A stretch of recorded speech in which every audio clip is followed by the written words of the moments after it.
logo depois, né? E eles vão buscar essas referências. A Rita está no meio desse caminho aí, né? Entre eu e essa galera mais jovem que vai se formar em 2016, mas ela já era médica nesse congresso. Estou rindo aqui um pouco para a gente, né? Criar um pouco desse ambiente aqui, climatizar entre a gente para não ser tão pesado, porque o que a gente vai discutir aqui é pesado hoje. A vida que vocês têm aí no Rio de Janeiro eu sei que é pesada, porque eu também já morei no Rio de Janeiro. Né, eu nasci em Duque de Caxias, na Baixada Fluminense, estudei a vida inteira aí, vim quando eu me formei para São Paulo, estou aqui desde então, mas continuo frequentando o Rio de Janeiro, trabalhando também no Rio de Janeiro, em projetos aí da Fiocruz, enfim. E aí, só para contar para vocês, nesse congresso do ONCA, a gente vai com uma expectativa, porque a gente está começando a fazer a discussão racial dentro da medicina de família, dentro da especialidade, de encontrar nossos irmãos do continente africano, né, e tipo, com certeza no ONU, com o Congresso Mundial, a gente vai ter uma discussão sobre isso. E aí a gente chega lá, a gente vê uma coisa bem diferente disso, né, a gente quando coloca no aplicativo do Congresso a palavra racismo, a gente não acha nenhuma atividade.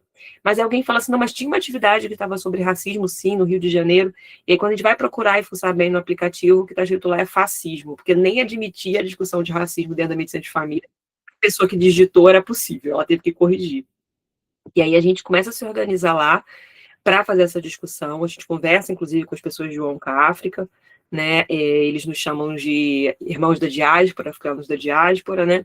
Falam para a gente que os desafios que a gente vive em relação ao racismo enquanto determinante social de saúde é diferente do que eles vivem no continente, e incentivam que a nossa discussão ela continue, que ela faça essa relação com outros locos, né, dentro da própria ONCA, mas que a gente se organize. E aí a gente faz um manifesto, né, no congresso chamado We Are Here, nós estamos aqui, mais ou menos 30 médicas de família assinam esse manifesto, a Rita estava lá na abertura, no encerramento a gente também estava lá no final fazendo essa leitura, fomos até o palco, fizemos essa pontuação. E aí, no ano seguinte, em 2017, a gente cria o grupo de trabalho da Sociedade Brasileira de Medicina de Família, aí oficializando a necessidade realmente de um corpo de saberes, de conhecimentos científicos, que sejam incorporados à prática dos médicos e médicas de família.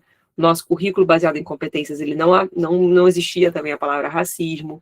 O Tratado de Medicina de Família e Comunidade, quando você digita lá racismo, ele não aparece nada sobre isso. Na versão mais recente do Duncan, Diego, né, escreveu algumas coisas dentro do capítulo de saúde mental relacionando a racismo por um convite, né, dos editores. Agora a gente está escrevendo um capítulo, né, sobre saúde da população negra dentro do tratado. Então essa discussão ela vem sendo feita e vem avançando em termos acadêmicos, né? A Rita fez o doutorado dela nesse sentido, o Diego também fez o mestrado dele com intersecções com essa relação, outras pessoas até egressas do programa de residência do Rio de Janeiro, da UFRJ, da Unirio, aí do Rio, tem tentado, né, dentro desse conjunto de discussões, também trazer elementos clínicos, da UERJ também, né, a Rita tem sido orientadora, Monique fez trabalhos em relação a isso, a Raíssa apresentou agora, a Gabriela também apresentou na UFRJ, então a gente tem um movimento importante, mas ainda não o suficiente para ir além daquela aula introdutória que vocês também tiveram aí no programa do Rio de Janeiro, e eu conversei com algumas pessoas que me falaram sobre isso, sobre as aulas de equidade, sobre essa preocupação do programa de incorporar. Como transversalizar isso é o nosso grande desafio, sem dúvida nenhuma.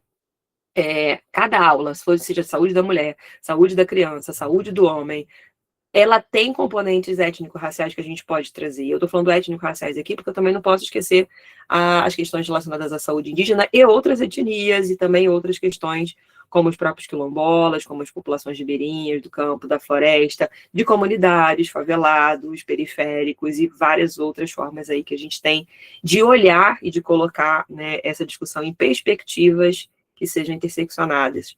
Então, a introdução aqui é para falar que bom que o programa convidou a gente para fazer esse webinário com vocês, o tema dele, né, que é a questão de como, basicamente, assim, traduzindo em palavras, né, bem diretamente, como a violência afeta o cotidiano do nosso trabalho e como a medicina de família pode estar implicada com isso, é o nosso grande desafio no momento, né? Vocês passaram por uma experiência, nós passamos por uma experiência no Brasil de ver os direitos humanos serem completamente rompidos nas comunidades que sofreram aquela operação policial ali no final de outubro.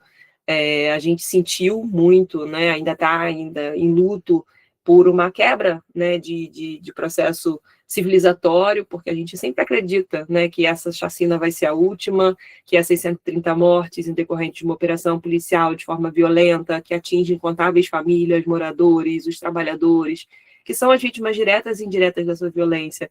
Sempre vai ser o último marco, né? A gente sempre acredita que a gente vai avançar, mas a necropolítica, né, que é justamente como certos grupos e territórios são gerenciados pelo Estado através da morte, desse abandono e fundamentalmente através de uma violência que também tem a ver com a criminalidade, também tem a ver com a violência do Estado, essa necropolítica ela está diretamente, né, relacionada ao que a gente faz no nosso território, de tentar manter as pessoas saudáveis, de tentar recuperar, né, a saúde dessas pessoas, a dignidade, né, esses excessos, eles não são isolados, esses excessos, eles têm, como a gente vai ver aqui com a Rita e com o Diego, raça, cor, território e CEP.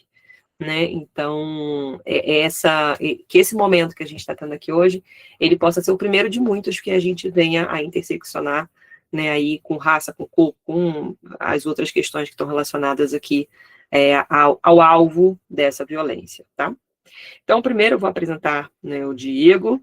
O Diego, ele aqui mandou a descrição dele para mim. Eu não perguntei se a gente precisava fazer autodescrição, não sei se tem alguma pessoa com deficiência no grupo, na coordenação do programa, que vocês podem me orientar sobre isso. A gente precisa fazer autodescrição, porque eu também não fiz na minha. No programa nós não temos nenhum residente com deficiência então, visual. No momento, né? Então, tá bem. Não. Então, o Diego é um homem pardo, negro, médico de família e comunidade, coordenador do R3 em saúde mental e cuidado da pessoa em situação de rua da Secretaria Municipal de Saúde de Salvador. Ele é professor da UFBA e é coordenador do Grupo de Trabalho de Saúde Mental. Também faz parte da coordenação colegiada do Grupo de Saúde da População Negra, né, nosso grupo de trabalho da Sociedade Brasileira de Medicina de Família e Comunidade. Então, vamos lá, Diego, vamos conversar aí sobre o que você tem. Lenara, tá assim, na hora que o Diego terminar de falar, eu faço a introdução da Rita e comento um pouquinho sobre o nosso GT, tá bom? Vai lá, Diego. Bem-vindo. Boa noite. Boa noite, Denise. Boa noite, pessoal. Primeiro, agradecer pelo convite, né, e dizer que, acho que, assim, toda vez que a Denise conta essa história, apesar de, né, eu ter vivido ela parcialmente quando começo, né, a fazer parte do GT ali, mais para 2018, 2019, e já ouvi você contar essa história várias vezes, mas eu sempre me assusto que não tem uma década, né, assim, não tem nem 10 anos, assim, acho que você conta aí vários elementos extremamente importantes, mas eu acho que eu queria destacar esse ponto, assim, né, para falar o quanto que a gente está avançando, né, construindo isso, e ao mesmo tempo o quanto a gente precisa somar discussões, né, como você destacou. Eu queria também parabenizar, assim, o programa. A minha sensação quando eu vi o título foi de que foi uma escolha muito interessante, assim, né, para o título. O Denise resumiu aí muito bem, mas tem algumas palavras aí que me chamam muita atenção, assim, a atuação da MFC, né, territórios marcados por violência, mas territórios especificamente, essa ideia de sofrimento social, né, e responsabilidades éticas, eu acho que são coisas aí que são importantes e que vão produzir alguns diálogos que eu vou tentar trazer, num recorte que tem sido o meu recorte mais especificamente, né, em toda essa discussão, que é um recorte mais para o campo da saúde mental, mas, enfim, espero poder contribuir de uma forma mais geral também.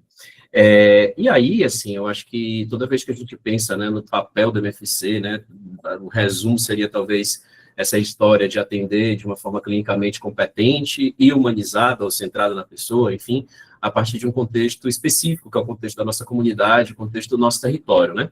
A gente tem aí a definição, né, desses, enfim, 4 princípios aí do que seria o MFC, né?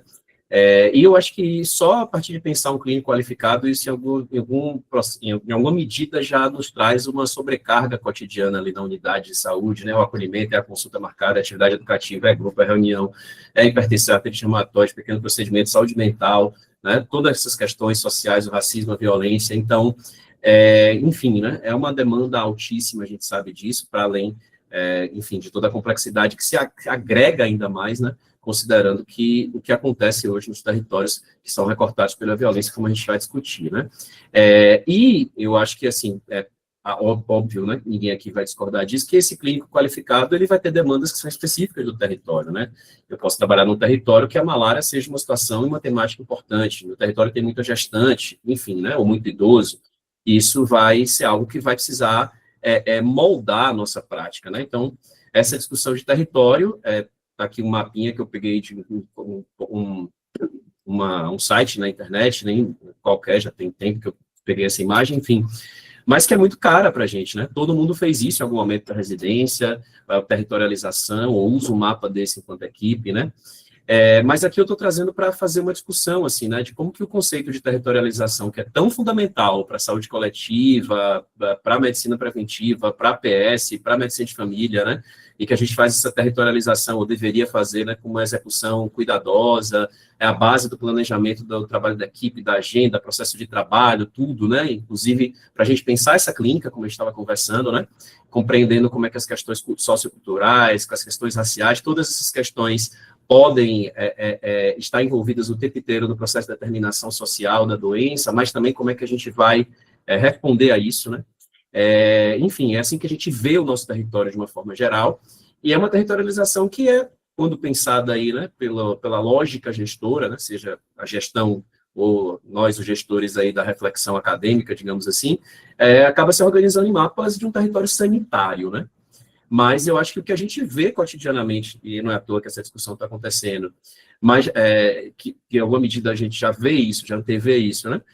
E que também está na literatura, mas em outra literatura, é da gente refletir sobre o território a partir de uma outra história, né? A partir de uma história de mapeamento para controle, né? A discussão de território, ela é antiga e tem diferentes formas de se pensar território, mas essa questão do território enquanto interesse sanitário, ela é posterior, né? O território é também um tema muito caro ao processo colonial, né? Controle de novos territórios, guerra de conquista, colonização, submissão de outros povos, escravização, acumulação primitiva dos capitais, todo esse processo de espólio, né? Que vai se construindo também, inclusive na construção da ciência, né? Os povos ocidentais europeus indo para o mundo inteiro, subjugando as populações, né, produzindo genocídio em todos os locais do mundo, e ao mesmo tempo fazendo o extrativismo epistêmico de todas essas populações, e organizando isso, sistematizando isso, e produzindo industrialmente ferramentas, antibióticos, que mais seja que venha daí, né?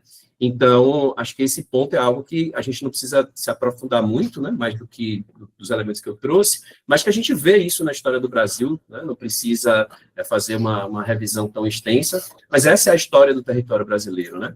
Populações expulsas, população indígena que passa por genocídio, escravização dos povos africanos, lei de terras, lei de vadiagem, né, todos os processos de controle populacional, né? E aí, quando a gente pensa hoje, um dos principais elementos de controle populacional da população negra, das grandes cidades, hoje nem só das grandes cidades, né, mas dos territórios urbanos, em alguma medida, é a política de drogas. Né? Para além do domínio territorial das armas, das facções, esse domínio ele só existe porque, em alguma medida, existe a guerra às drogas. Né? É uma estratégia colonial. A guerra às drogas é uma estratégia colonial que produz a divisão do território entre facções, as disputas com os processos com a polícia e tudo mais. Né? E daí, eu quero ir para esse próximo slide, que eu achei que fazia muito sentido trazer Fanon hoje aqui para a gente, né? E aqui são trechos dos Condenados da Terra. Eu não sei. Fanon vai... Tá mostrando o slide? Eu não tô vendo. Vocês estão vendo o slide do Diego? Ah, então a gente tá falando, você está falando de mapa, eu estava entendendo que você estava fazendo mapa mental, porque eu não estava vendo nada. Desculpa, eu não quis intervir. Ai, senhor. Vamos lá. Deixa eu aproveitar e perguntar para a coordenação do programa. Está sendo transmitido em algum outro link? Porque tem várias pessoas aqui no chat falando que tem gente tentando entrar e não está conseguindo entrar na sala, porque está com lotação esgotada. Estão transmitindo no YouTube, em algum outro lugar, porque aí as pessoas podem acessar esse link. Pois é, a gente tentou fazer a transmissão do YouTube e não deu, mas a gente está gravando. Assim que acabar, a gente vai subir para o canal do YouTube a transmissão. Ah, entendi. Então, acho que é só bom avisar no chat, porque as pessoas estão perguntando isso, tá bem? Eu estou avisando no chat, estou avisando nos grupos aqui também. Estava respondendo aqui os mensagens no grupo para avisar o pessoal que a gente vai subir depois. Perfeito. Obrigado, Denise. Volte aí. Obrigado, Denise, também. Eu não vou voltar completamente, né, mas só expor os slides. Então, quando eu estava falando do papel da MFC, era esse slide que eu estava passando, e território era basicamente essa aqui, a imagem que eu estava projetando. Aí você vê, né, a pessoa fala que é melhor ela mesma passar os slides, depois faz uma confusão dessa. Então, enfim, obrigado, Denise, por avisar. Eu estava aqui com a tela fechada, só no slide aqui, tocando. Bom, e aí, assim, trazer um pouco de Fanon para a gente, né? Aqui são trechos do primeiro capítulo dos Condenados da Terra, que aí Fanon vai trazer alguns trechos aqui que a gente vai ter uma discussão, né, muito explícita sobre território, né? A cidade do Colono é uma cidade firme, toda de pedra e ferro, iluminada, asfaltada, caixotes de lixo que transbordam restos desconhecidos, jamais vistos, nem mesmo sonhados. A cidade do Colono é uma cidade farta, indolente, sua barriga está cheia de coisas boas. Eu vou ler trechos desses trechos, né? A cidade do colonizado, ou pelo menos a cidade indígena, Aldeia Negra, Medina, Reserva, é um lugar de má fama, habitado por homens de má fama. Lá nasce-se em qualquer parte, de qualquer maneira, lá morre-se em qualquer parte, de qualquer coisa. Esse mundo compartimentado, esse mundo cortado ao meio, é habitado por espécies diferentes. A originalidade do contexto colonial reside no fato de que as realidades econômicas das desigualdades e a enorme diferença dos modos de vida nunca conseguirem cobrir as realidades humanas. Quando nos percebemos da sua imediatidade do contexto colonial, é evidente que o que divide o mundo, em primeiro lugar, o pertencer ou não a uma determinada espécie, a uma determinada raça. Nas colônias, a infraestrutura econômica é também superestrutura. O mundo colonizado é um mundo cortado ao meio.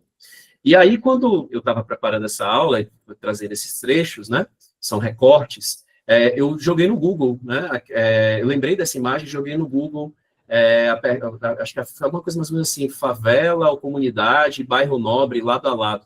E a primeira reportagem, a primeira foto que aparece, era a foto que eu estava procurando, ela ainda veio com esse plus, né, relacionando aqui com o Fanon, o mundo colonizado é cortado ao meio, e a linha divisória, a fronteira, é indicada pelos quartéis, pelas esquadras de polícia. E aí a gente tem, né, uma linha divisória, uma foto clássica aí de Paraisópolis e Morumbi, né, e já veio a pergunta ali, quem defende, quem a polícia defende, de que lado está? Então, assim, o Fanon descreve aqui algo que tem muita relação com o nosso Brasil de hoje, né? A gente olha para essa descrição de Fanon, em alguma medida a gente vê coisas que ainda existem no Brasil de hoje. Mas é importante que a gente aponte também alguns pontos, né? Primeiro que, obviamente, a gente está falando de um ponto, né? Uma questão, uma dimensão, né? De tudo isso. Então, óbvio que é muita coisa, muita cultura, muita vida, muitos outros processos positivos são produzidos também nas favelas, nas comunidades e nos espaços que Fanon estava aqui descrevendo, né? E também, obviamente, Fanon está falando de um outro momento histórico, ele está falando de um país realmente colonizado naquele momento, né, dominado por uma invasão estrangeira com exército. A gente viveu isso, né? Nós somos uma sociedade pós-colonial, a gente viveu isso, mas hoje a gente já está em um outro momento, né, em um outro cenário. E o próprio Fanon vai dizer para a gente sobre isso. Ele vai dizer que o interlocutor dessa relação no mundo colonizado é a polícia ou o soldado, mas que nos países capitalistas interpõe-se uma multidão de professores de moral, conselheiros, orientadores ou desorientadores, né? Ao invés da polícia e do soldado, a gente tem outros intermediários da violência. E nós somos periferia da sociedade pós-colonial, da sociedade capitalista, portanto, uma sociedade pós-colonial. Me parece que é mais acurado a gente entender que a gente está no meio desses dois modelos, né? E aí, talvez uma reflexão que a gente precise, que eu queira estar trazendo aqui, será que a gente não corre o risco, né, de que o nosso papel da MFC, especialmente dentro da saúde mental, acabe reproduzindo o papel de um desses professores da moral, o que seriam antes aí talvez os missionários jesuítas, né, enviados pelo mesmo Estado que criminaliza o uso da droga, mesmo com evidências amplas de que isso não funciona, o mesmo Estado que envia a polícia, né, num formato de guerra para controlar a venda dessa droga, é o mesmo Estado que proibiu essa droga e que controlaria de outras formas, né? E depois envia a gente, a saúde, a medicina de família e comunidade, com nossas entrevistas padronizadas, nossas escalas, nossa competência cultural, nossos inibidores seletivos de serotonina, né, muita empatia, enfim, muita branquitude para fazer essa intermediação, né? Ou seja, o que é ser um clínico qualificado? O que é ser um clínico qualificado nesse contexto? Eu tenho trazido isso o tempo inteiro, né? É um exemplo só de uma síndrome que foi descrita no DSM-3, DSM-4, que era o P-Block-TOC, uma síndrome que foi descrita como enfim, mulheres inuit que saíam correndo na neve, tiravam a roupa, pulavam no chão, gritavam, e aquilo inclusive descrito como a síndrome da histeria do Ártico, ou o P-Block-TOC. E leva uma série de pesquisas, inclusive, sobre o que causa isso. É modelo de criação, é estrutura, é excesso de vitamina, é falta de vitamina, até que a gente tem um estudo historiográfico que vai investigar todas as descrições de P-Block-TOC encontráveis, encontra 28 descrições, a imensa maioria dessas descrições era da expedição de colonização do Ártico, a expedição que e mandou os homens para o gelo antes do tempo, matou alguns homens inuits nesse processo de dominação dos árticos, estuprou mulheres inuit, e essas mulheres, enfim, né, tinham essa forma aí de resposta ao sofrimento, e isso, obviamente, acaba sendo relatado e retratado como um transtorno, ainda que culturalmente específico, mas um transtorno, né, portanto, escondendo a história de dominação cultural.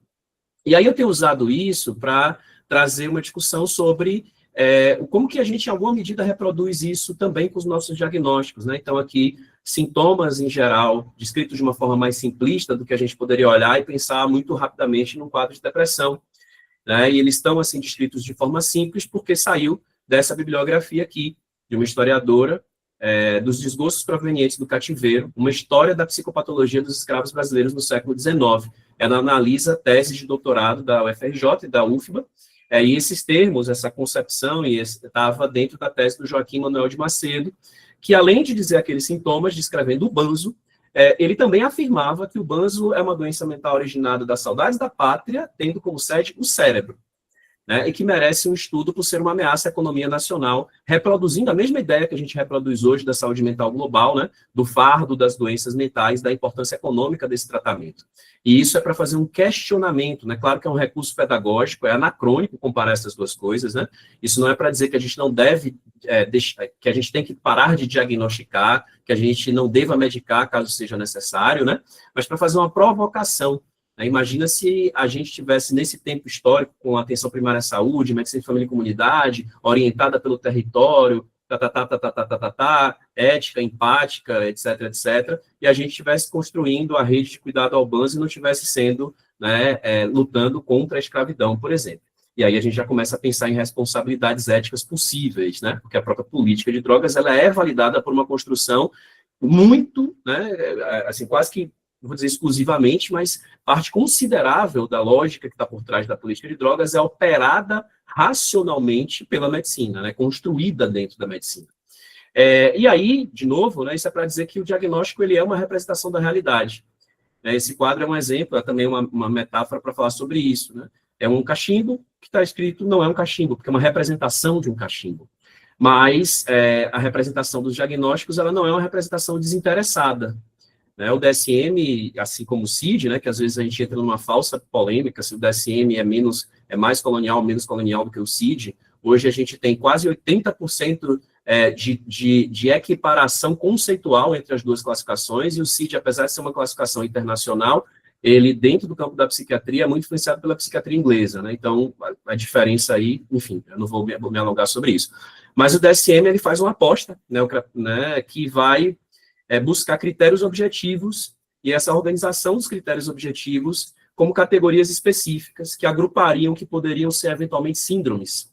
E agora a aposta era que essas síndromes bem mapeadas poderiam ser melhor pesquisadas para que a gente pudesse chegar às suas bases biológicas. Tem 45 anos desse projeto, né? E basicamente ele falhou. Não é à toa que a gente tem visto agora a discussão sair da ideia de categorias diagnósticas e para a ideia de dimensões, né? E a gente precisa também tomar cuidado com isso. Isso não significa que a gente não vai, acho que é importante ter cuidado com isso, que a gente não vai alterar esse mapa, essa representação da realidade. Afinal de contas, ela é hegemônica, né? E ela serve para garantir ou restringir, talvez, né, acessos, como a benefícios sociais, por exemplo. Então, eventualmente, uma pessoa que está com um processo que pode ser classificado aí como um transtorno mental vai deixar de receber o benefício social se a gente não der um CID. Né? Ou acesso a tratamentos também, inclusive porque os psicotrópicos, para além de toda a discussão que a gente pode ter, eles têm impacto em como a gente sente as coisas, em como a gente vê, em como a gente enxerga, em como a gente sente as coisas, tendo a gente algum transtorno ou não, então isso pode ser benéfico também. Mas a questão é o risco inerente a esse modelo, né? Ele é pensado a partir de uma tentativa de apontar uma causalidade biológica, né? E no mundo real, quando a gente está ali na ponta atendendo, a situação que está acontecendo com vocês agora num patamar, né, completamente diferente, mas é a situação do mundo real de a gente atender uma pessoa, uma mulher, enfim, uma mãe que chega na unidade que perdeu os filhos nessa guerra às drogas, nesse processo, seja assassinado pela polícia, seja na guerra de facções, que ela está triste, que ela está deprimida, que ela tem uma dificuldade financeira, tem 1000 elementos, e a gente já sente uma dificuldade em simplesmente tratar aquilo e pensar aquilo apenas como depressão. mas muitas vezes é apenas o que a gente faz, né? Isso, acho que é importante demarcar, não é uma preocupação específica, esse debate essencialmente sobre se esses diagnósticos são universais, se eles se aplicam em qualquer situação, se eles realmente cumpriram o seu papel, não é uma discussão do GT de saúde mental, não é uma discussão do R3 de saúde mental, não é uma discussão de Diego, é uma discussão de muitos lugares, inclusive de um lugar que eu escolhi trazer aqui para vocês, né, que é da psiquiatria transcultural. E tem a psiquiatria transcultural essas 3 principais preocupações: se os diagnósticos são universais, né, e mesmo as práticas de cura, se elas são universais, e aí tem uma série de elementos apontando que, inclusive, várias coisas que a gente coloca como sendo essenciais para o cuidado em saúde mental podem ser iatrogênicas, a depender de que povo, de que cultura, do que a gente está falando. Pensar, portanto, serviços que sejam adaptados, né, às necessidades das populações etnicamente diversas, mas principalmente analisar a teoria e a prática da psiquiatria como produto de uma história, como uma construção histórica. E isso é produzido dentro da Universidade McGill, né, e aí eu resolvi trazer, porque para dizer que é um ramo contra-hegemônico dentro da psiquiatria, mas que está ligado à Associação Psiquiátrica Americana, tem revista científica, tem como principal liderança aqui o Kiermaier, que é um homem branco, idoso, de paletó, que ainda por cima é canadense, da McGill, né? Então, assim, mais credibilidade do que isso para a medicina de família brasileira, eu não consigo formular. A discussão que o Kiermaier faz, que a psiquiatria transcultural faz, casando aí com o Fanon, bebendo de Fanon, para tentar trazer um pouco mais para o que a gente pode estar querendo sinalizar hoje, é que nós não vivemos numa sociedade colonial, nós vivemos numa sociedade pós-colonial, mas que tem uma história de construção, assim como a psiquiatria e a saúde mental tem uma história de construção, e que tudo que a gente discute hoje, quando a gente pensa em diagnósticos universais, quando a gente pensa que fazer saúde mental é chegar nas comunidades com escalas diagnósticas prescrevendo, né, vem da psiquiatria comparativa. A psiquiatria comparativa que está ali no processo das grandes navegações, colonização, e a gente vai recebendo, né, essas exportações de formas de resolver as coisas que o Ocidente fazia. Então, os manicômios também são exportados, e com eles a psiquiatria e os psiquiatras. Psiquiatras viajam o mundo inteiro comparando como era o sofrimento das populações. E aqui a gente tem um exemplo do Kraepelin, né, que é um dos principais nomes da psiquiatria. O DSM é conhecido por algumas pessoas por algumas linhas dentro dessa discussão como neocrepeliano, é comemorado por ser neocrepeliano, né? Não que o DSM-2, enfim, não tivesse seus problemas, mas... e aqui a gente tem Kraepelin como também um dos pais da psiquiatria comparativa. E aqui é uma das frases, quase que, dentre um dos trabalhos que é considerado, que começa esse processo, né? O Kraepelin fazendo uma viagem para a Indonésia, estava em Java, ele está observando as pessoas com transtornos ali psicóticos em Java, e ele faz, dentre as muitas afirmações, essa afirmação, baseado em uma comparação.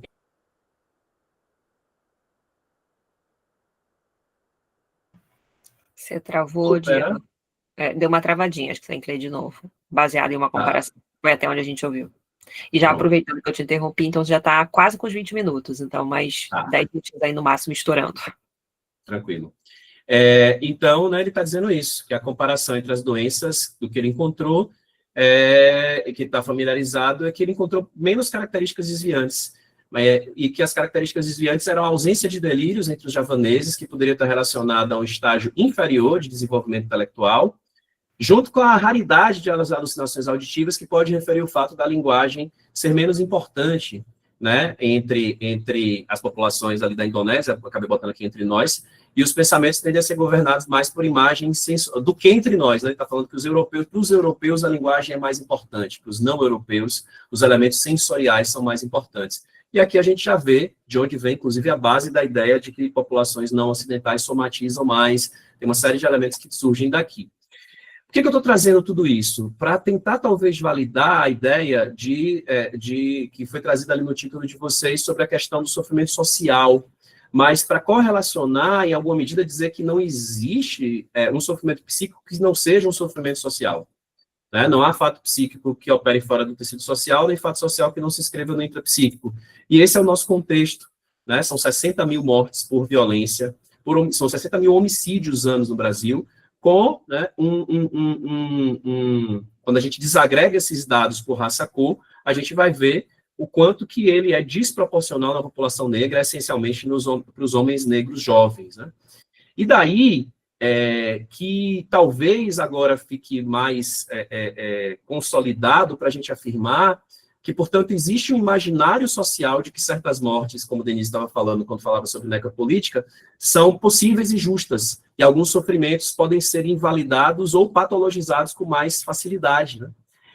Isso aqui é uma das sugestões que eu acho que mais eu tenho feito, que continuo trazendo como algo importante para a gente nesse momento, que é o trabalho da Jeane Tavares sobre a expressão do luto da população negra, né? E aí ela vai discutir bastante isso, como que a impossibilidade de demonstração de sofrimento produzida pelo processo histórico de escravização, né, com atualizações dessa interdição colonial do sofrimento, as mortes de jovens negros por violência do Estado, como que isso gera duas categorias diferentes, né? A naturalização, o silêncio, a complacência, através da ideia da construção de periculosidade das vítimas, através da construção da periculosidade dos territórios, como o Fanon falou para a gente lá atrás, né?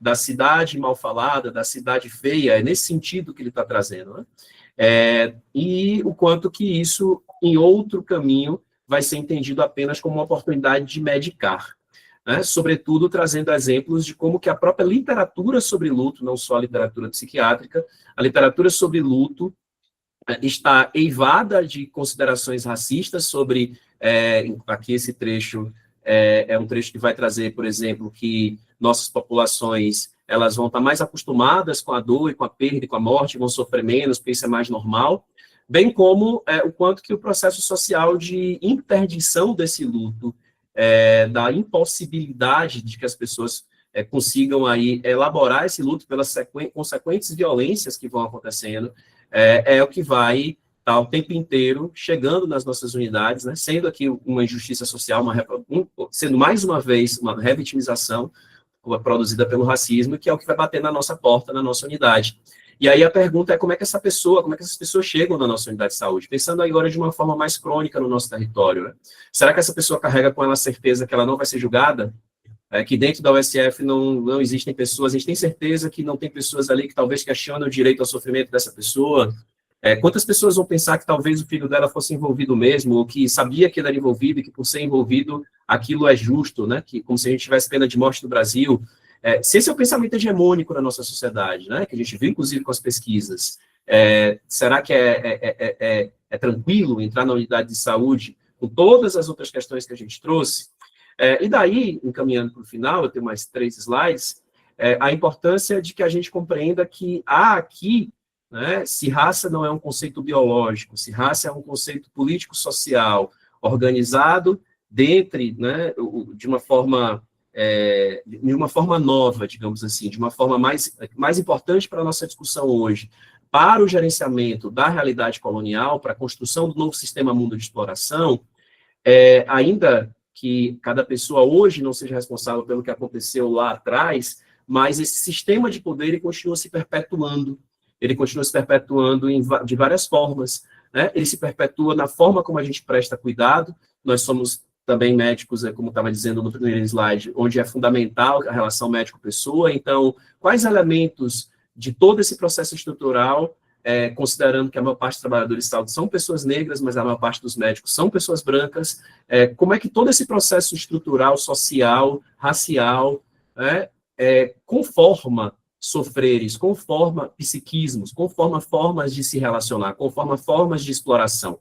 E aí, para isso, do ponto de vista interpessoal, pensar a branquitude, se entender nesse lugar é importante, como também é importante a gente entender dentro do pacto da branquitude, quais pactos de branquitude estão colocados aqui na forma como a gente presta cuidado, no que a gente entende que é a possibilidade de prestar cuidado, ou que é a nossa possibilidade, inclusive, como MFCs. Eu vou pular esse slide, é de um outro artigo da Jeane, que fica de recomendação, que é trabalhando sobre letramento racial, traz uma série de sugestões de leitura, e vai entrar nessa parte de elementos da contratransferência, elementos que podem influenciar no processo de cuidado, sendo uma pessoa negra racializada, atendendo uma pessoa negra, ou uma pessoa branca, antirracista, atendendo uma pessoa negra, acho que fica aqui para sugestão, mas dizer que eu acho que a gente precisa entender que isso vai acontecer e vai chegar nas nossas unidades a partir de uma série de outras formas. Vai chegar como sintoma físico sem explicação. Vai chegar como pessoas poliqueixosas. né, que é um termo que a gente já deveria ter abandonado na medicina de família e comunidade. Vai chegar como sintoma físico sem explicação, vai chegar através, inclusive, de uma leitura racista, de que a gente precisa, em grande medida, ensinar essas pessoas como é que elas deveriam sofrer, porque essa forma de sofrer não é tão evoluída assim, né? Ela somatiza, ela joga no corpo uma coisa que ela não consegue elaborar, enfim. Será que sintomas físicos, como sofrimento, não é possivelmente mais validado por essa mesma equipe, por a saúde? Não estou falando que isso é necessariamente o que cada um e cada uma de nós faz. E, por último, para fechar, esse slide eu repeti. Para fechar, eu acho que é pensar também os pactos da branquitude que a gente precisa romper nas diferentes esferas.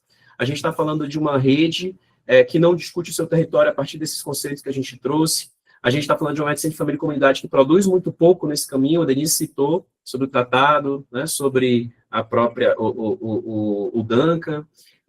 A gente está falando também sobre o que hoje a gente valida enquanto proposta de cuidado, né? Nós precisamos disputar o financiamento das comunidades terapêuticas, por exemplo. A comunidades terapêuticas hoje está dentro da RAPS. Eu visitei uma das maiores comunidades terapêuticas hoje do Brasil, que é a Doutor Jesus aqui, apoiada pelo governo, né, do PT, inclusive, que tem simplesmente frota de ônibus para transportar 1.000 pacientes para atividades na comunidade no mesmo dia, simultaneamente. Isso é financiamento estatal, enquanto as nossas redes, né, estão subvalorizadas.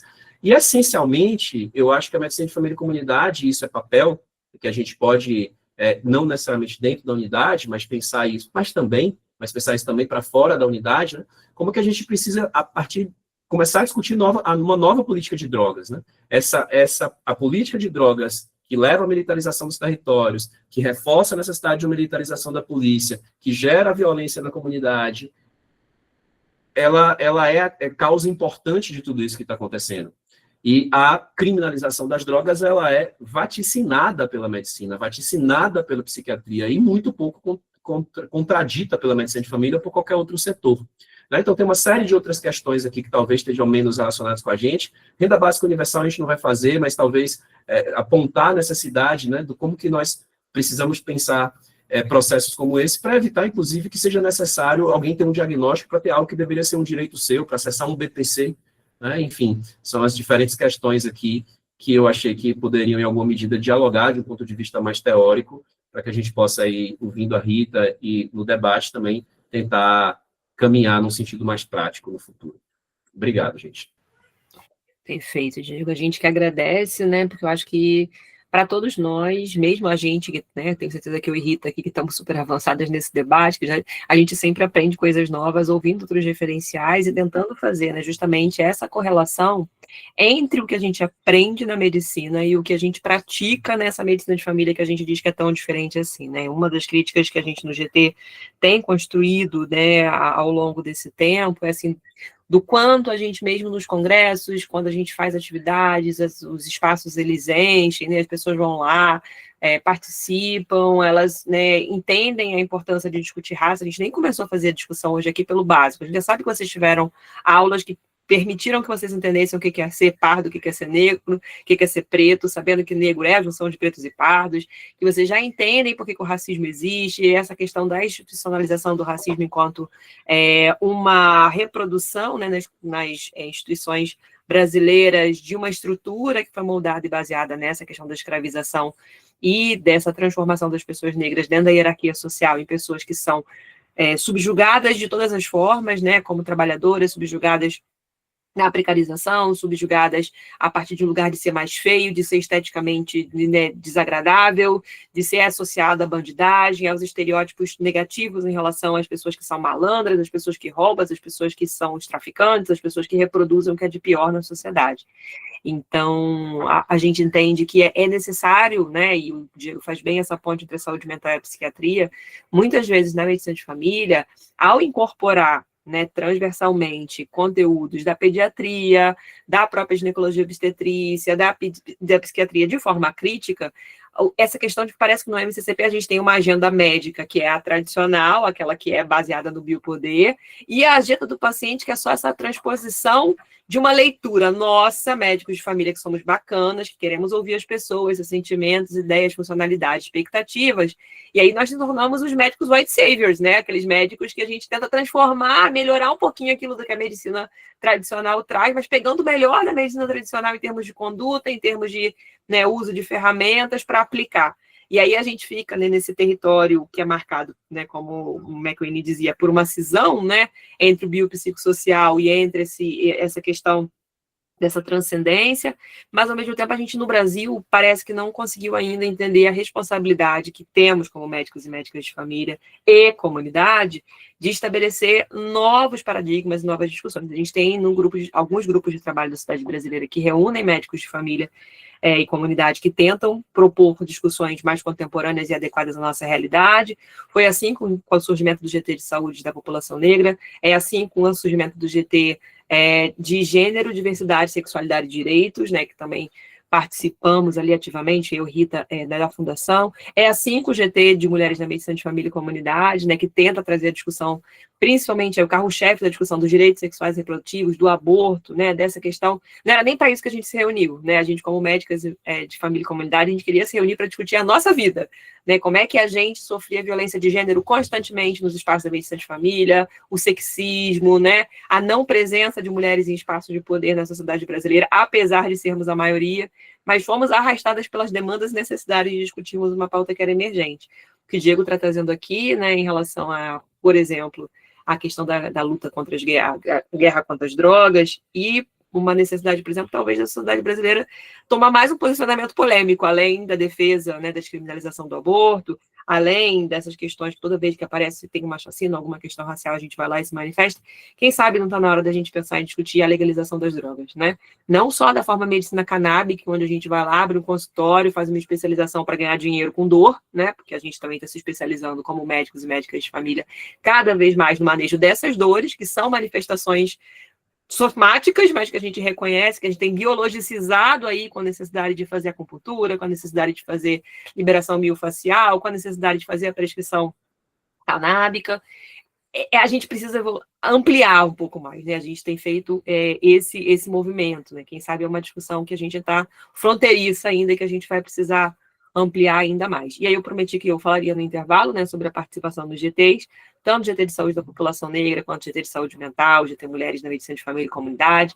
Todos os GTs, eles são permeáveis à participação dos sócios. Vocês, como médicos residentes, podem ser associados à SBMFC pagando metade da anuidade, né, do valor que é a anuidade cheia, e vocês podem fazer parte dos GTs como membros colaboradores, participando dos espaços de discussão. A gente hoje tem chats, né, no WhatsApp de comunidades de prática, onde a gente discute ali, manda notícias, troca referências bibliográficas sobre determinados assuntos, ou membros, né, realmente ativos e que queiram se envolver com alguma tarefa, se dedicar aí a produzir alguma coisa nos grupos de trabalho, que aí depende realmente de vocês estarem não só associados e adimplentes, mas participando das reuniões, construindo o plano de trabalho, né, construindo as tarefas do GT. Ano que vem é um momento muito especial, assim, né, desse ciclo que a gente tem, porque a gente tem a cada 2 anos os congressos nacionais e a gente tem os congressos regionais, né?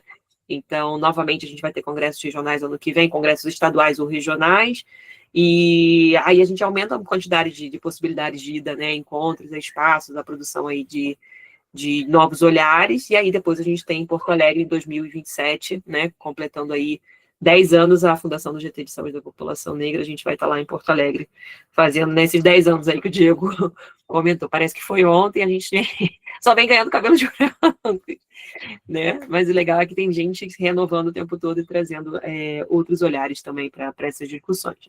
Então, sem falar, me delongar mais, já são 20h30, vou passar então a palavra para a Rita Borré, que é mulher cisgênero, preta, lésbica, mãe, uma outra mãe de Joana, médica de família e comunidade, mestre em atenção primária e saúde e doutora em saúde pública, preceptora do programa de residência MFC da UERJ da FRJ ENSP, supervisora do programa Mais Médico pelo Brasil e também tutora da especialização MFC para os médicos do programa Mais Médico pelo Brasil. Então vamos lá ouvir Rita.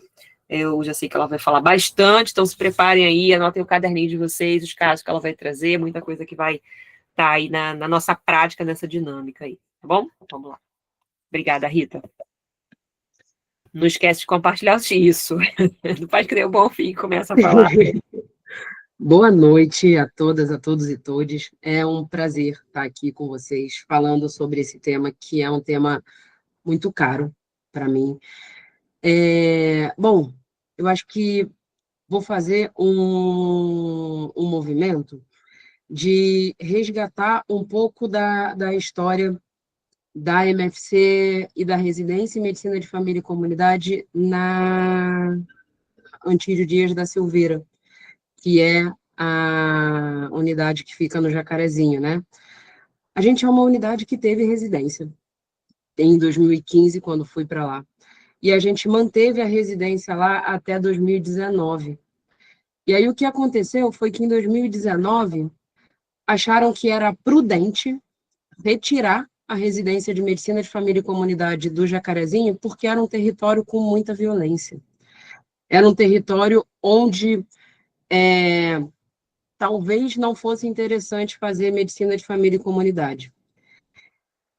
E aí, quando tiraram a residência da MFC, quase que eu saí também.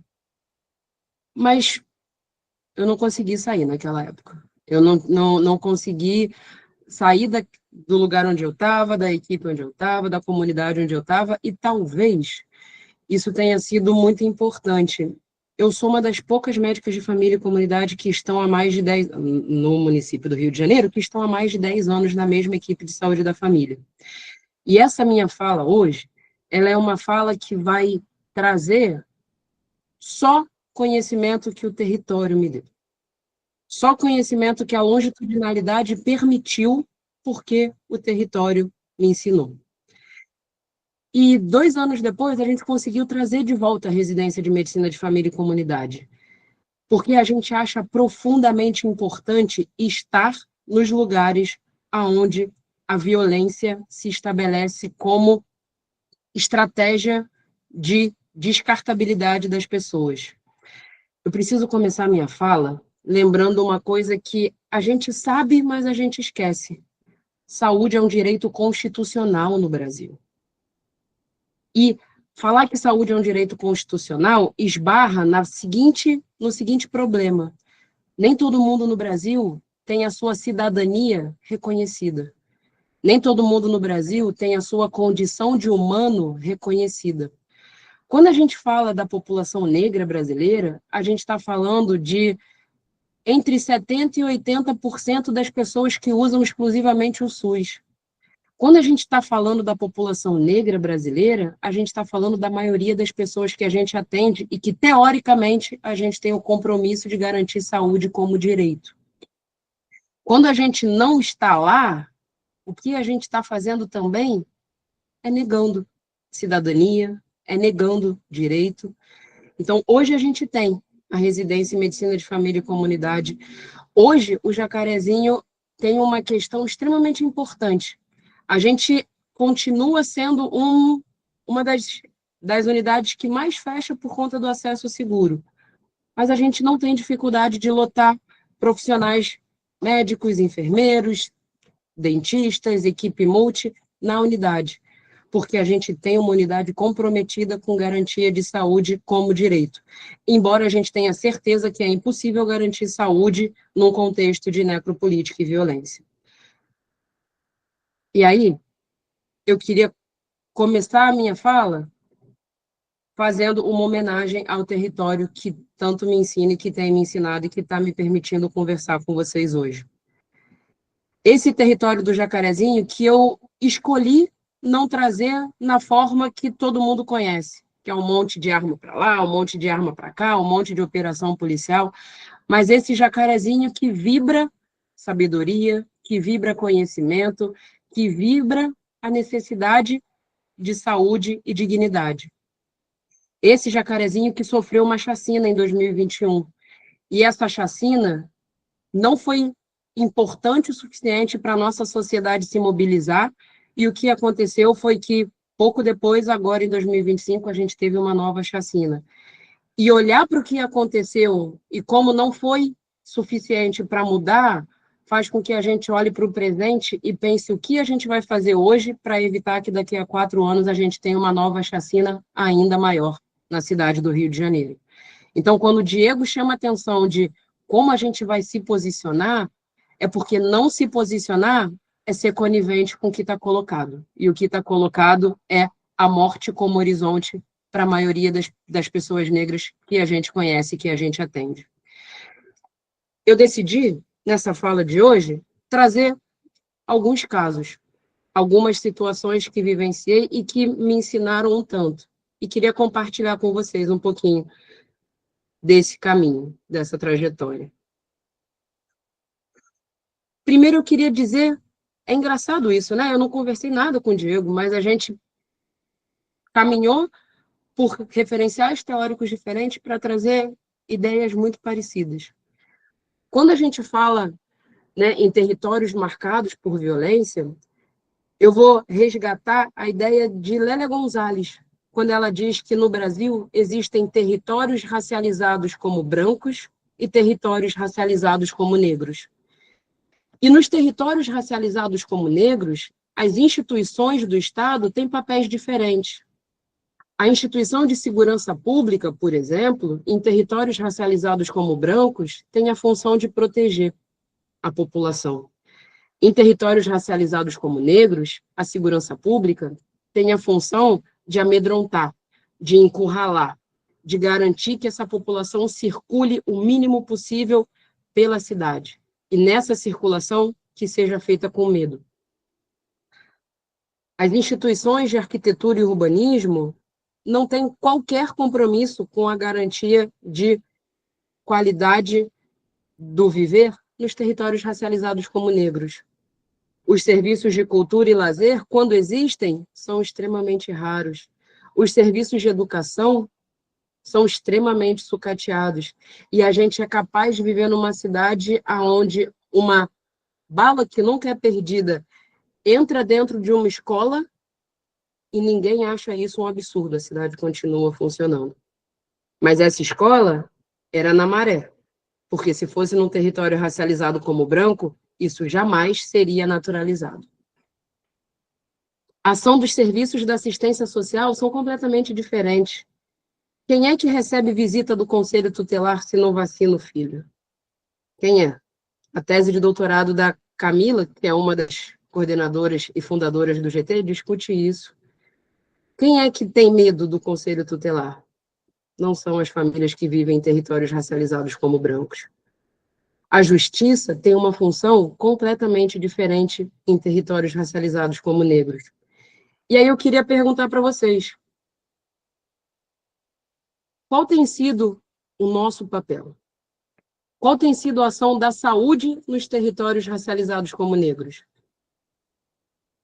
Infelizmente, a gente sabe que o que a saúde tem feito é o que o Bonfim falou. A saúde tem sido uma ferramenta importante da manutenção da violência racial, da manutenção e da operacionalização da necropolítica. Se a gente tem sido ferramenta de manutenção, não fazer nada é manter essa estratégia em prática, é ser parte desse movimento de operacionalização da necropolítica. Vou trazer o primeiro caso clínico aqui. Eu chamei de caso clínico, mas podia ser uma situação, é uma história. A história da Joelma, uma mulher cisgênero, preta, heterossexual de 42 anos com 2 filhos, desempregada no momento, tem uma renda a partir de alguns serviços que presta na comunidade, nada fixo. A Joelma tem um quadro de miomatose uterina com sangramento uterino de difícil manejo. Ela tem indicação e tem vontade de fazer uma esterectomia, mas não consegue proceder com o exame, nem com o procedimento, pois a equipe cirúrgica se nega a operá-la com o valor de hemoglobina glicada em torno de 12%. O problema é que a Joelma vinha com uma boa adesão ao manejo de diabetes e com bons resultados de hemoglobina glicada. Mas tem 2 anos, mais ou menos, que o filho mais velho dela, de 17 anos, começou a se envolver com o crime organizado no bairro. A hemoglobina glicada dela nunca mais controlou. Era uma mulher fechada, Ela é uma mulher negra fechada, desconfiada, mas a gente tem vínculo. E o vínculo permitiu que ela me contasse do quanto que ela não se sente pronta para enterrar mais um filho.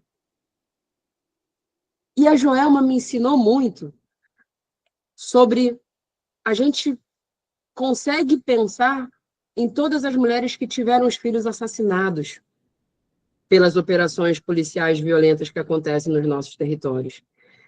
Mas como que é garantir ou pensar em práticas de cuidado para as mulheres que têm a morte dos filhos como uma realidade possível todos os dias? A Joelma não quer enterrar o filho, mas eu também não consigo dizer para ela que isso não vai acontecer. Porque é isso. O genocídio da juventude negra está em curso. O filho dela é um jovem negro, que quando a polícia entrar no território, a bala perdida vai achar rapidinho o corpo dele. E como é que a gente faz o cuidado da Joelma? Como é que a gente garante para a Joelma um cuidado a partir da ideia de que esse filho dela vai ser assassinado a qualquer momento? Com a Joelma, eu aprendi que a gente vai precisar discutir o quanto que a maternidade dela não é pautada pelas decisões do filho dela. O quanto que não significa ser boa mãe ou uma mãe ruim o fato do filho dela estar envolvido. Porque o tempo inteiro ela vai ouvir da sociedade que o filho dela está envolvido no tráfico porque ela falhou como mãe. E vão ter espaços onde ela vai precisar discutir o quanto que ela não falhou como mãe. Mas ela não consegue ter controle de tudo. E que a maternidade dela não se justifica e não se define pelos caminhos traçados pelo filho. Isso é um projeto social. Isso não é uma responsabilidade individual dela. E a gente tem responsabilidade de discutir isso com a Joelma para que ela não carregue no ombro a dor, não só da possibilidade da morte do filho, mas também a dor de achar que a culpa e a responsabilidade dessa morte possível é dela. A Cláudia é uma mulher cisgênero preta e lésbica de 48 anos, mãe de 3 filhos. Eu atendo a Cláudia desde 2015. Ao longo do ano de 2025, a Cláudia conseguiu se separar do marido, um pastor evangélico da comunidade, e se permitir explorar sua lesbianidade, ainda que com muita dificuldade em abordar o tema. Cláudia vem para uma consulta contando que sente-se muito cansada. Conta que seus planos e sonhos precisaram ser interrompidos, porque ela é mãe. Desde o dia 28 de outubro de 2025, Cláudia decidiu retornar para a casa de seu ex-companheiro para ficar mais próxima e vigilante de seu filho mais novo, Felipe, de 20 anos. Felipe é um jovem preto que trabalha de carteira assinada como auxiliar de serviços gerais. Mas, recentemente, ele tem passado muito tempo junto a amigos que são envolvidos no tráfico local. A Cláudia fica muito preocupada porque o Felipe não consegue perceber o risco que corre. Rita, quando a polícia chega atirando, eles não pegam o crachá para olhar. Tá no meio, vai para o saco. Preto, então, voltei para casa para tentar resolver isso. E aí ela me disse uma frase que eu achei uma frase muito impactante. Ela falou: Rita, a mãe da favela não tem saúde mental.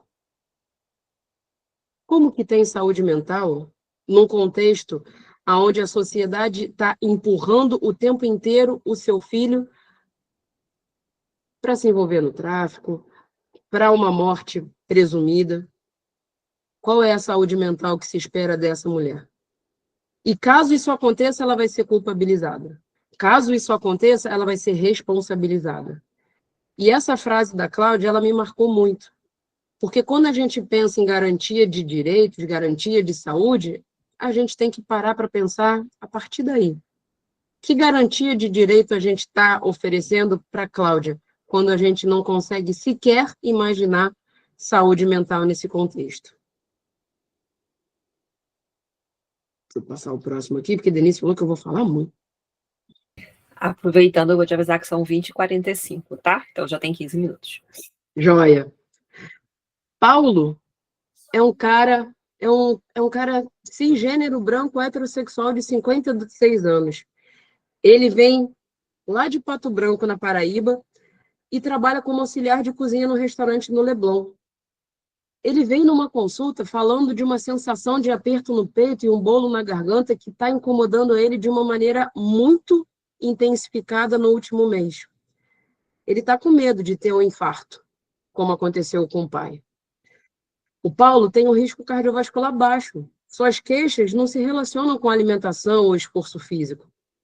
No entanto, Paulo lembra que essa sensação costuma ocorrer com regularidade quando chega em casa após o trabalho, e o filho de 14 anos, que mora com ele, não encontra-se em casa. Quando eu pergunto para o Paulo sobre do que ele tem medo, ele diz que não consegue descansar a cabeça enquanto o filho está fora de casa. A Cláudia disse que não é possível ter saúde mental para mães no contexto de favela. Os pais que efetivamente realizam a paternidade dos seus filhos também não têm.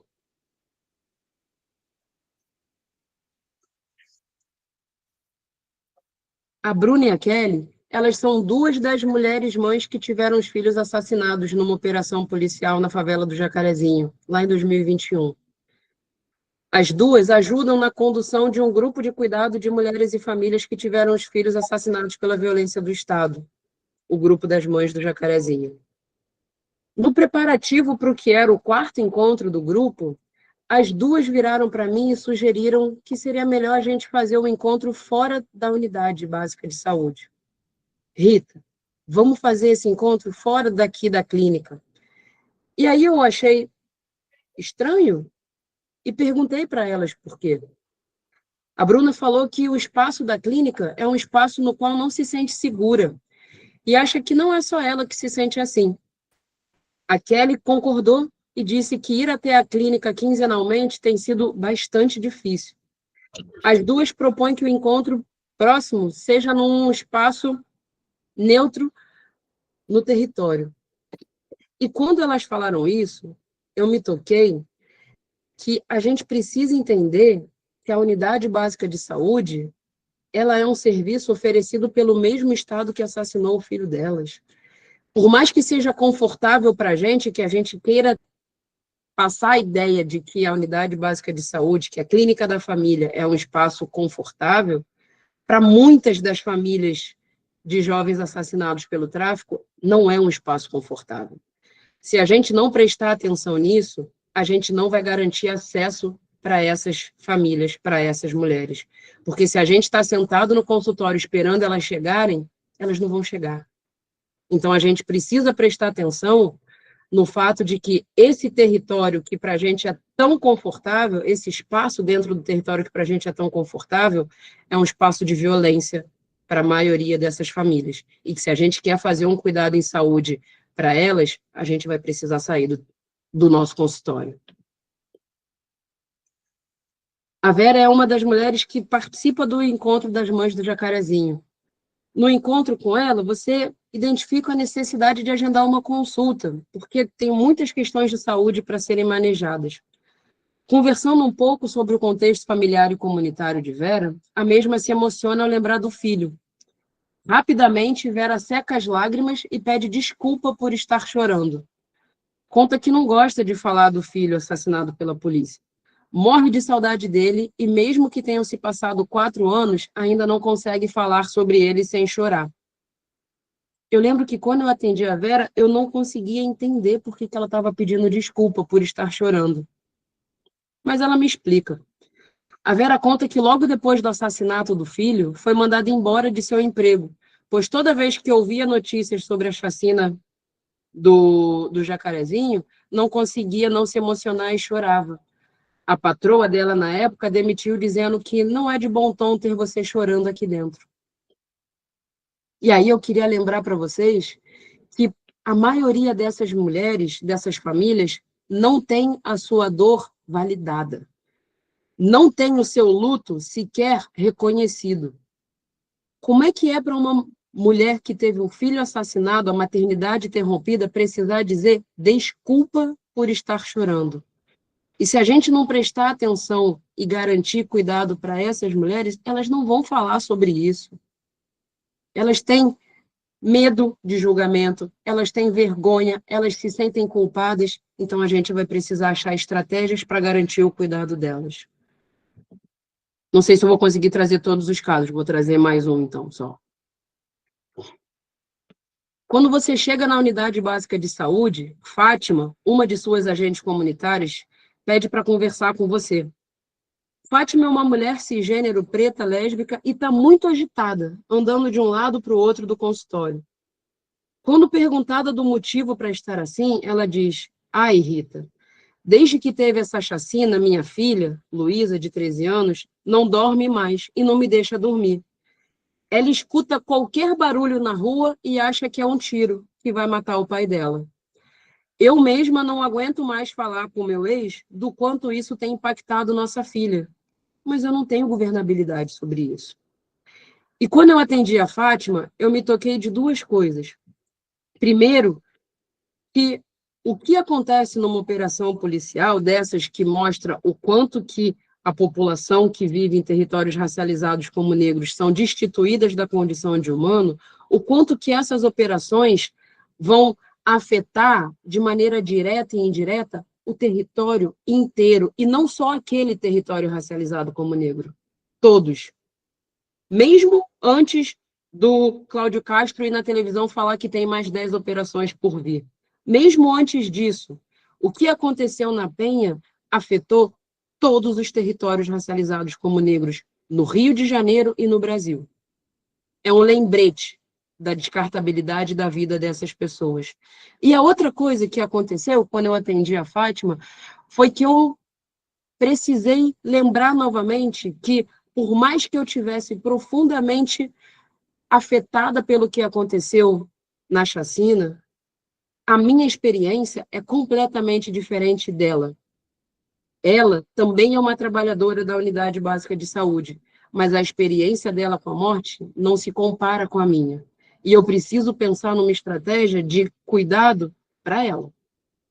Para ela, que é uma mulher que vive nesse território, que é uma mulher negra e que está tentando pensar e produzir cuidado em saúde para as outras pessoas.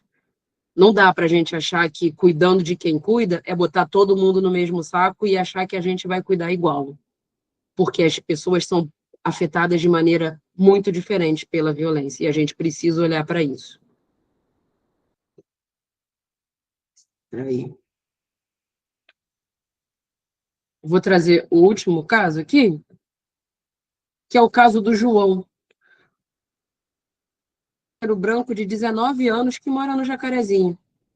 Você vai lá na casa do João porque a mãe dele pediu uma visita domiciliar. A mãe conta que João era um jovem perfeitamente normal, as palavras dela são essas, até os 15 anos de idade.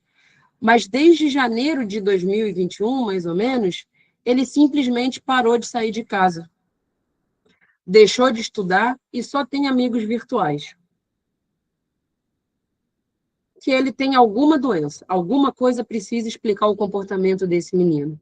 O pai de João está preocupado, pois o filho abandonou a escola e não está trabalhando. Ele tem medo do futuro do João. Na terceira vez que você vai lá na visita domiciliar na casa do João e tenta construir uma relação de vínculo com ele, ele te conta de uma série de episódios em que, voltando da escola para casa, ficou preso em meio à troca de tiros na comunidade. Desde então, João não tem qualquer desejo de sair de casa, e a simples ideia de fazê-lo gera intenso sofrimento. Conta que com internet e tecnologia não sente nenhuma falta da vida fora de casa. E aí é muito fácil a gente pensar num diagnóstico de estresse pós-traumático, por exemplo. Mas dá para a gente falar em pós-traumático se ele está submetido a esse trauma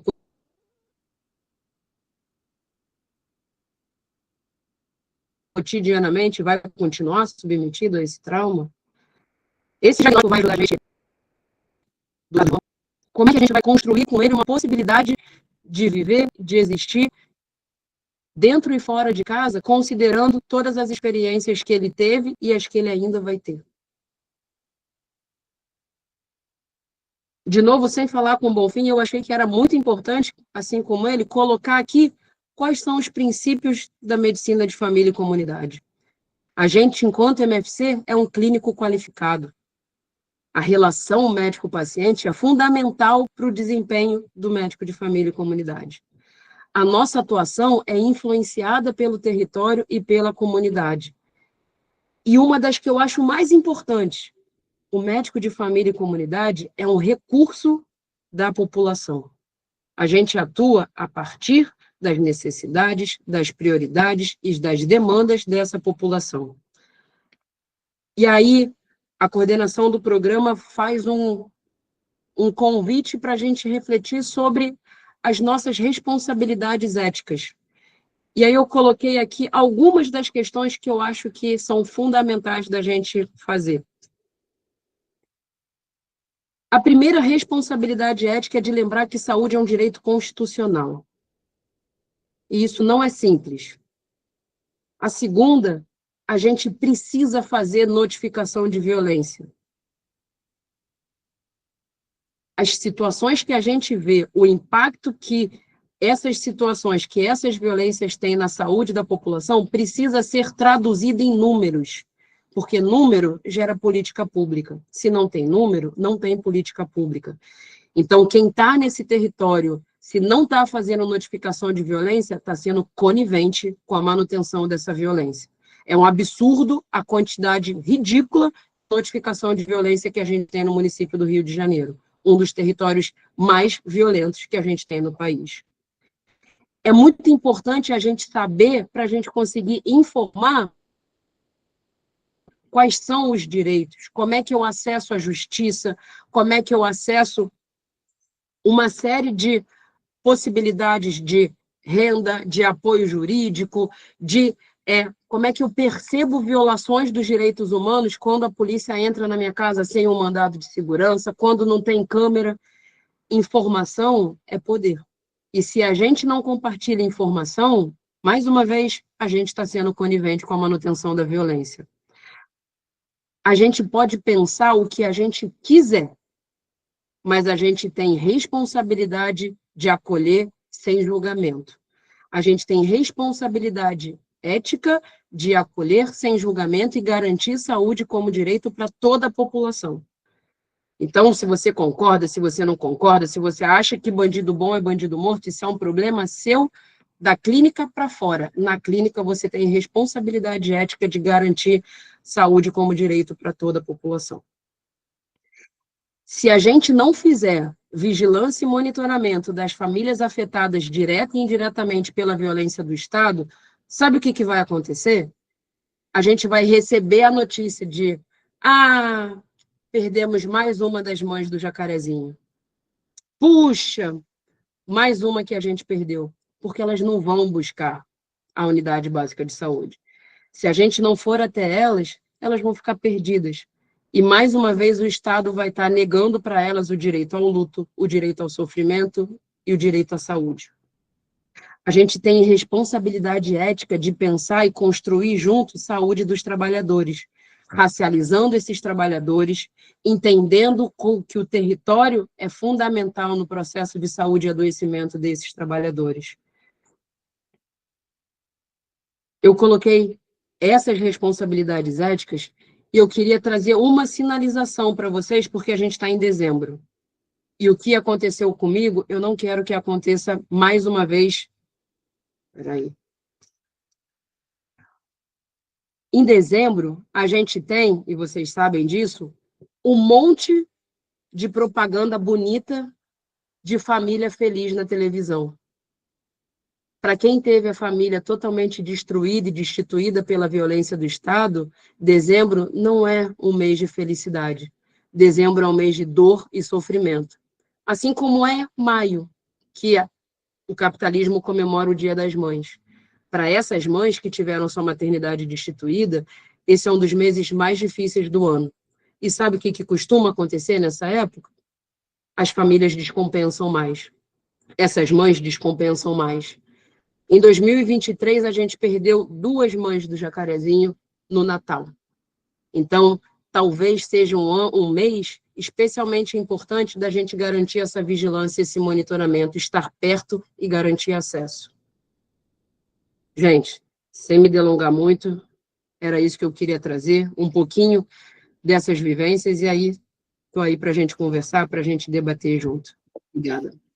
Perfeito, sem defeitos, né? Como eu falei, com bom fim, sempre aprendendo, ouvindo a Rita também, né? Acho que essa experiência que ela traz de território, além de potente, além de exemplificar, né? Deixar transparente, né? Aquilo que a gente precisa ouvir, como muitas vezes os médicos de família falam, mas como eu vou aplicar isso na minha prática? Como é que eu penso sobre isso na minha prática? Tá aí, né? Acho que a gente teve 2 aulas hoje que mostram esses caminhos, esses processos de reflexão.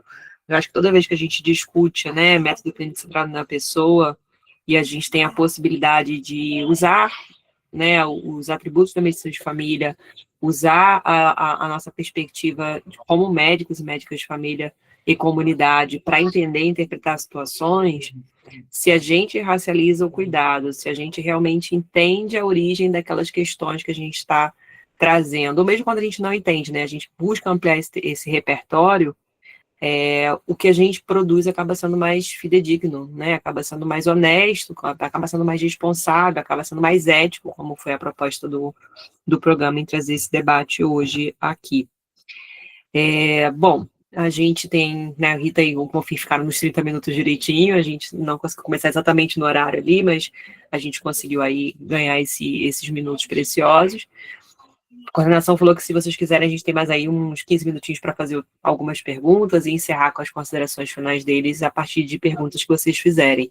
Tem uma pessoa de mão levantada aqui na minha frente na lista. Não sei se tem mais alguém, acho que a gente pode fazer um bloco, sei lá. O que vocês acham? Pode ser? Não sei se podemos fazer 2, 3 perguntas, e eles nos respondem, e depois a gente vê se tem mais. Então, a primeira pessoa que levantou a mão foi o Carlos, não é isso? Você quer já abrir o microfone e falar? Você consegue? Não, pessoal, eu ia bater palma mesmo. Foi errado. Entendi. Eu fiz isso no meio da fala de Rita, levantei a mãozona, era só para bater palma. Então não tem... Tem alguém que queira abrir o microfone e fazer alguma consideração, alguma pergunta? Acho que fica até difícil fazer pergunta, né? É tão impactante dentro do processo de assimilação de tudo que a gente precisa construir, né? Raquel, quer falar? Oi, boa noite, eu sou Raquel, sou R3 Saúde Mental e fiz R1 e R2 no Jacarezinho. Acho que aprendi muito no R1 e R2 com Rita, né, e agora eu estou na Penha, estou numa equipe que foi muito afetada pela chacina, né, e pensei em muitas histórias, mas queria trazer uma em específico aqui, que acho que mistura muito a questão da maternidade com a racialidade, né? A racialização que a gente tem que fazer das histórias que a gente ouve, né? E é uma mãe que já tem os filhos grandes, assim, né? Os filhos já saíram de casa. Ela tem só um pequeno de 10 anos. Ela é uma mulher branca. Ela é casada com um homem branco também. E ela tem uma filha que está fazendo pré-natal com a mãe dela. Confortável. Quem? Eu? Tá bom. Acho que o áudio da Stephanie abriu. Ela tem uma filha que faz pré-natal com a gente. Acho que ela tem 20 e poucos anos. É uma mulher branca também, que trabalha fora e tudo mais. E ela vinha vindo pedindo... ia muito na clínica com queixas inespecíficas de mal-estar e tal. A gente está tentando investigar questões no trabalho que estavam impedindo ela de trabalhar estando gestante. E aí aconteceu a chacina e veio na consulta na semana seguinte ela com a mãe.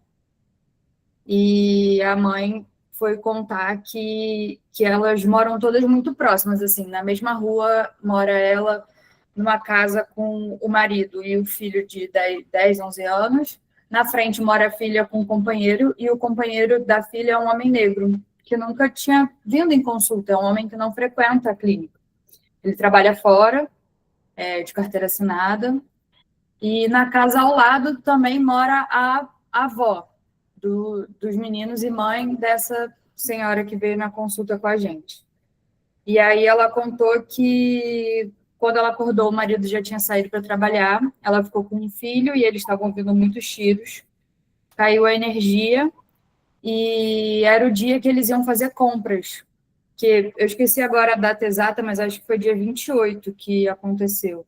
E é um dia que muitas pessoas recebem, assim, e aí as pessoas descem do Alto da Penha para fazer compra no Guanabara, que tem embaixo. E aí era o dia que ela ia fazer compra, e quando o filho acordou, ele falou que estava com fome, e ela não tinha nada que desse para fazer se não precisasse, que não precisasse ligar o fogão. Isso foi uma coisa que eu nunca tinha pensado, assim, que é algo que poderia acontecer, né? E ela me falou que foi muito ruim, porque ela teve que ouvir o filho falando por horas que estava com fome e ela não tinha o que fazer. E aí ela uma pessoa muito dedicada, assim, à família e tudo mais, então ela estava pensando há muito tempo em ir para a casa da mãe, porque a mãe tinha fósforo para ligar o fogão. E aí ela ficou planejando isso e, nesse meio tempo, também muito preocupada com a filha, que estava com o companheiro em casa. E aí ela me fala que ela não queria que a filha e o companheiro saíssem da casa para encontrar com eles, porque o genro dela é um homem preto. E aí ela não queria que ele nem saísse na rua para não ter a oportunidade de ser confundido, né, nesse meio. E aí ela passa o dia muito preocupada, porque ela quer sair para buscar o marido que estava no trabalho, então ela se sente na obrigação de ir buscar o marido para ele voltar para casa, né? Acho que tem muito da figura da mãe, né, nesse sentido. E aí tem um momento que o tiro para por meia hora e eles resolvem se encontrar na casa da avó, inclusive a filha com um companheiro. E é nessa hora que eles são abordados. A família é abordada e só quem é abordado de forma grosseira é o genro. E ele andando mesmo com todos os documentos e tudo mais, e mesmo assim queriam levar ele, né, a polícia, né, queria levar ele, não sei que órgão específico da polícia, tinham vários, né, atuando. E ela tem que intervir no meio e gritar e se colocar em risco. O filho de 11 anos fica muito nervoso com essa questão, para não levarem nisso, jogam spray de pimenta na casa da senhora, que já é avó, e né, fica uma questão muito complexa, assim. Eu acho que esse caso foi o caso que mais me tocou, né, dessa história que não vem pelo genro, né, que provavelmente ele teve que voltar a trabalhar no dia seguinte, né, e é uma história que vem pela nora, mas a importância, assim, né, de trazer uma resposta também, né, das histórias que a gente ouve, né, após esses momentos, coisas que a gente nem conseguia talvez nem pensar sobre isso, né, e aí, um pouco disso que eu queria trazer. Certo, Raquel, a gente se solidariza aí, né, com o teu sentimento. Acredito que para você não seja fácil, né, se expor e colocar tudo isso assim. A gente entende e sente no tom da sua voz, né, o quanto você reflete e pensa para colocar melhor as palavras e racializando o que cada um está sentindo, sofrendo, e não diminuir o sofrimento de um ou de outro, entender as dimensões diferentes, como o racismo afeta cada um de nós, a partir desse lugar que a gente pode ocupar na sociedade pela cor e raça, mas também pelo território, pela localização, pelas relações afetivas, né? E é muito por conta disso que a gente fala que o racismo não é um problema só das pessoas negras. Ele afeta diretamente e, consequentemente, né, as pessoas negras de uma forma proporcionalmente absurda, mas a sociedade como um todo, ela só perde, né, em não perceber como isso afeta as demais dimensões, né, esse filho, essa sogra, esse sogro, né, essa esposa e nós, profissionais de saúde também. E acho que a gente colocou isso na carta, né? Quantas crianças veem seus pais saindo de casa ou não têm já os seus pais por conta da violência, quantos vão crescer dessa forma, quantos adolescentes, né, como é que isso afeta transgeracionalmente, inclusive, né, saber que você tem uma história de passado em que você viveu num território, que sua família viveu naquele território, como é que isso afeta, inclusive, as futuras gerações. Tem estudos mostrando, né, que os pré-natais, as crianças que são submetidas a condições de violência e vulnerabilidade extrema têm não só maior risco de nascer PIG, né, nascer pequenininho, nascer aí com questões relacionadas à diminuição do número de néfrons, né, toda uma questão que vai impactar diretamente nas doenças crônicas não transmissíveis no futuro, mas também na modulação gênica, né, desses traumas que vão acontecendo em relação à expressão de catecolaminas e outras moléculas que vão fazer você ter uma expressão basal alterada, né, dessa exposição a determinados tipos de barulho, a determinados tipos de sensação, a determinados condicionantes, né. Então, é importante a gente pensar nisso também. Obrigada por compartilhar essa história com a gente, né? Que a gente lamenta, mas é necessário. Já são 21h10, então acho que eu vou passar para Diego e para Rita fazer as considerações finais, né? Despedir de vocês. A gente passou para a coordenação as referências bibliográficas que a gente colocou aqui. Quando o Diego estava falando, eu coloquei uma matéria sobre Paraisópolis. Aqui em São Paulo, Paraisópolis, ela fica numa região que, como vocês viram, né, perto ali do Morumbi. Eu trabalho no Hospital Israelita Albert Einstein, que é também próximo ali daquela região. A AOS, que administra tanto os CAPs quanto as UPAs, tem 3 UPAs em Paraisópolis, e 4 unidades básicas de saúde, 3 unidades básicas, 2 UPAs e 3 unidades básicas de saúde lá. É uma OS da Organização Social do Einstein também.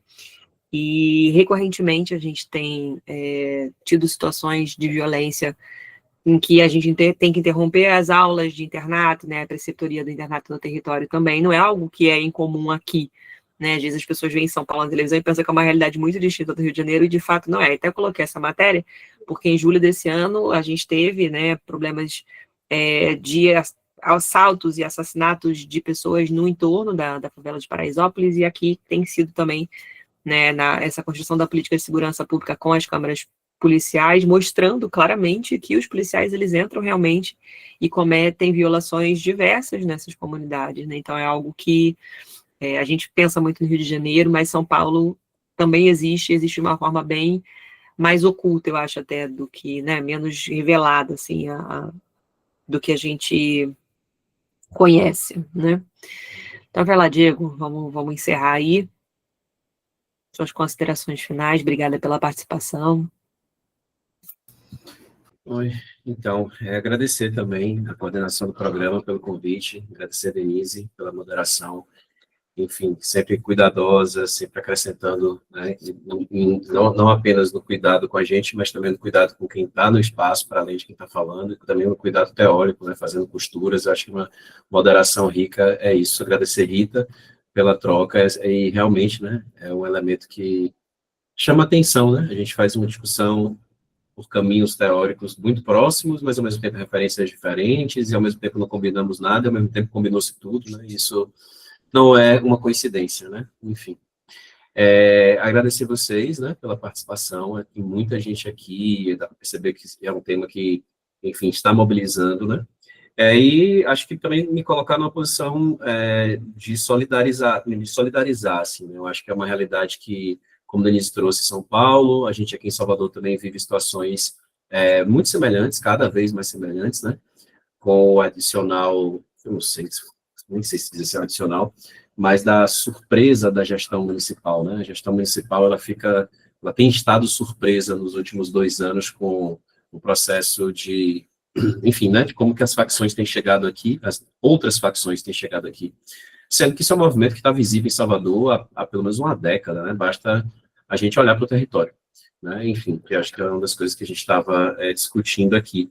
E é algo que eu acho que, enfim, vai ser desafiador, né? A gente está aqui trazendo elementos numa fala que a gente organiza para fazer, traz vários elementos teóricos, elementos práticos e tudo mais, mas no dia a dia é sempre desafiador, e esse processo de construção coletiva, ele vai ser importante, né? E está relacionado a múltiplas temáticas do que é Brasil hoje, que a gente tem condição aí também de pensar nas múltiplas camadas, né? Tanto no fazer concreto da clínica, quanto em como que a gente organiza, pensa a nossa especialidade, os nossos vínculos de trabalho, né, como é que a gente discute provimento médico num país como o Brasil, com todas as desigualdades regionais, né, e no sentido de não pensar a construção de um interior do Brasil também diferente, né, pensar em reforma agrária, enfim, são tantas temáticas que, no final das contas, estão muito relacionadas e que, em vários momentos, a gente tem optado também por discutir menos do que outras temáticas que são tão políticas quanto,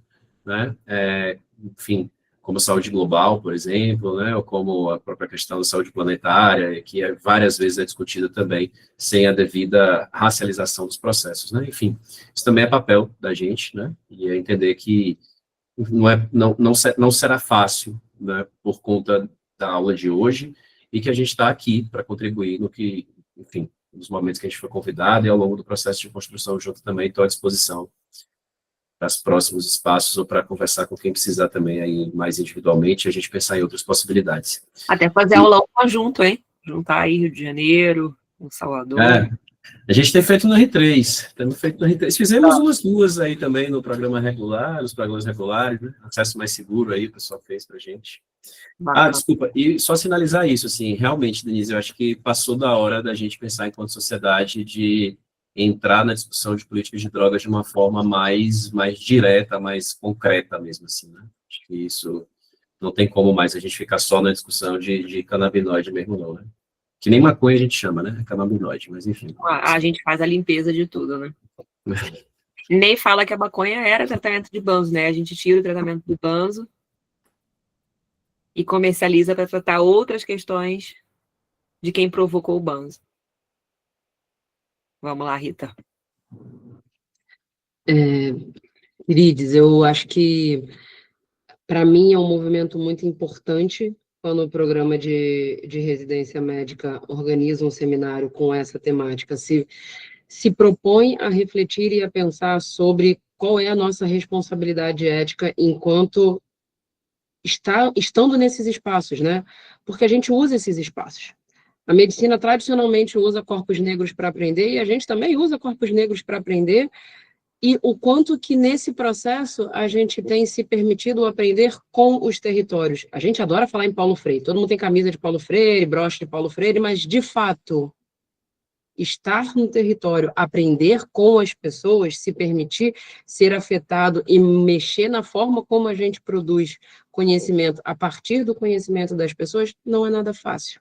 A gente talvez não esteja tão disposto assim a fazer. Então, quando a gente está nesses territórios, quando a gente está, de alguma maneira, né, construindo ali todo um trabalho, a gente precisa se afetar e permitir que esses territórios ensinem para a gente. Então, acho que esse é um movimento muito importante. Eu acho que ele não é um movimento que possa ser pontual, ele precisa ser dinâmico e contínuo, como o Milton Santos ensinou para a gente, que o olhar para o território deve ser o tempo inteiro, e acho que a gente precisa, de uma maneira mais robusta, definir qual é a nossa posição diante de tudo que está acontecendo na cidade do Rio de Janeiro, porque a grande verdade é que não assumir uma posição é assumir uma posição.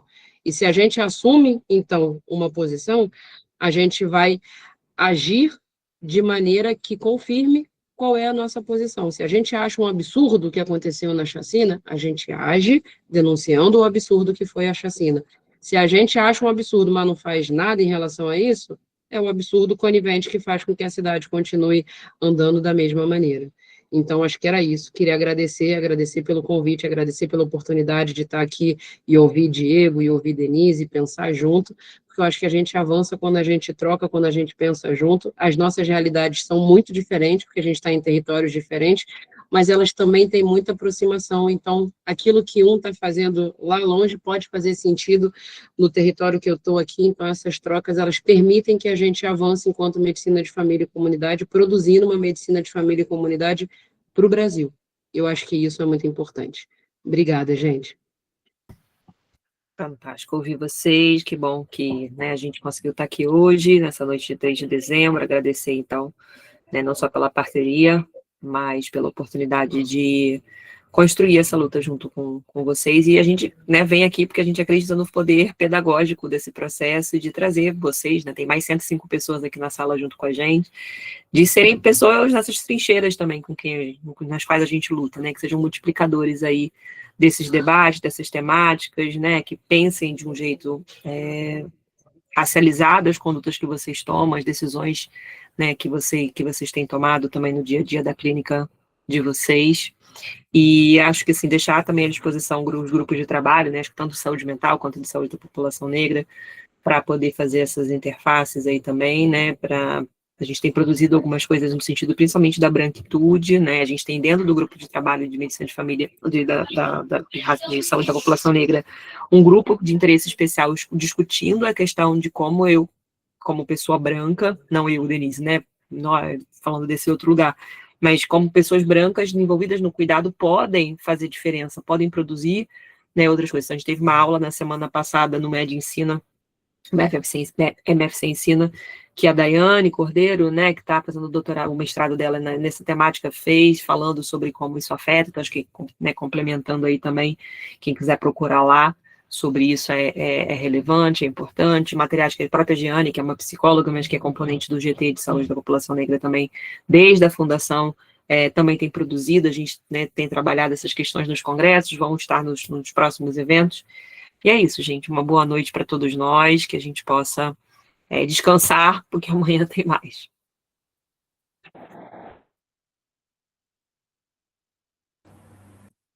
Bom, gente, queria, né, agradecer a presença da Denise, Diego, Rita, pelas palavras, pelos conhecimentos, assim, pelas reflexões que nos trouxeram, que são muito importantes, né? Obrigado por ajudar a gente a construir um SUS melhor, um MFC melhor capacitado para atuar nessas situações, né?